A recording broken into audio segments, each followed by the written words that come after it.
Livre de la Genèse, chapitre 29. Jacob se mit en marche et s'en alla au pays des fils de l'Orient. Il regarda, et voici, il y avait un puits dans les champs. Et voici, il y avait à côté 3 troupeaux de brebis qui se reposaient, car c'était à ce puits qu'on abreuvait les troupeaux. Et la pierre sur l'ouverture du puits était grande. Tous les troupeaux se rassemblaient là, on roulait la pierre de dessus l'ouverture du puits, on abreuvait les troupeaux, et l'on remettait la pierre à sa place sur l'ouverture du puits. Jacob dit aux bergers, « Mes frères, d'où êtes-vous » Ils répondirent, « Nous sommes de Charan. » Il leur dit, « Connaissez-vous Laban, fils de Nacor » Ils répondirent, « Nous le connaissons. » Il leur dit, « Est-il en bonne santé » Ils répondirent, « Il est en bonne santé, et voici Rachel, sa fille, qui vient avec le troupeau. » Il dit, « Voici, il est encore grand jour, il n'est pas temps de rassembler les troupeaux, abreuvez les brebis, puis allez et faites les paître. » Ils répondirent, « Nous ne le pouvons pas, jusqu'à ce que tous les troupeaux soient rassemblés. C'est alors qu'on roule la pierre de dessus l'ouverture du puits et qu'on abreuve les brebis. » Comme il leur parlait encore, survint Rachel avec le troupeau de son père, car elle était bergère. Lorsque Jacob vit Rachel, fille de Laban, frère de sa mère, et le troupeau de Laban, frère de sa mère, il s'approcha, roula la pierre de dessus l'ouverture du puits, et abreuva le troupeau de Laban, frère de sa mère. Et Jacob embrassa Rachel, il éleva la voix, et il pleura. Jacob apprit à Rachel qu'il était parent de son père, qu'il était fils de Rebecca, et elle courut l'annoncer à son père.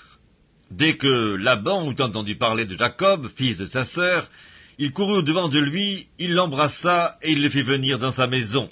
Jacob raconta à Laban toutes ces choses, et Laban lui dit, « Certainement, tu es mon os et ma chair. » Jacob demeura un mois chez Laban.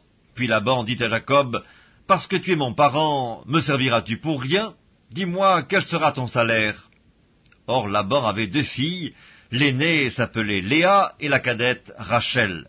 Léa avait les yeux délicats, mais Rachel était belle de taille et belle de figure. Jacob aimait Rachel, et il dit, « Je te servirai 7 ans pour Rachel, ta fille cadette. » Et Laban dit, « J'aime mieux te la donner que de la donner à un autre homme, reste chez moi. » Ainsi Jacob servit 7 années pour Rachel, et elles furent à ses yeux comme quelques jours, parce qu'il l'aimait. Ensuite Jacob dit à Laban, « Donne-moi ma femme, car mon temps est accompli, et j'irai vers elle. » Laban réunit tous les gens du lieu, et fit un festin. Le soir il prit Léa, sa fille, et l'amena vers Jacob, qui s'approcha d'elle. Et Laban donna pour servante à Léa, sa fille, Zilpa, sa servante. Le lendemain matin, voilà que c'était Léa. Alors Jacob dit à Laban, « Qu'est-ce que tu m'as fait? N'est-ce pas pour Rachel que j'ai servi chez toi? Pourquoi m'as-tu trompé ?»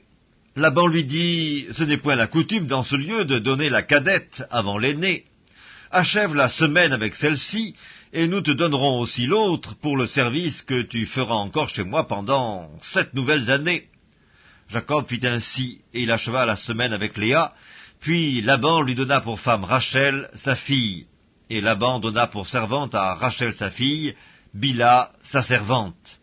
Jacob alla aussi vers Rachel, qu'il aimait plus que Léa, et il servit encore chez Laban pendant 7 nouvelles années. L'Éternel vit que Léa n'était pas aimée, et il la rendit féconde, tandis que Rachel était stérile.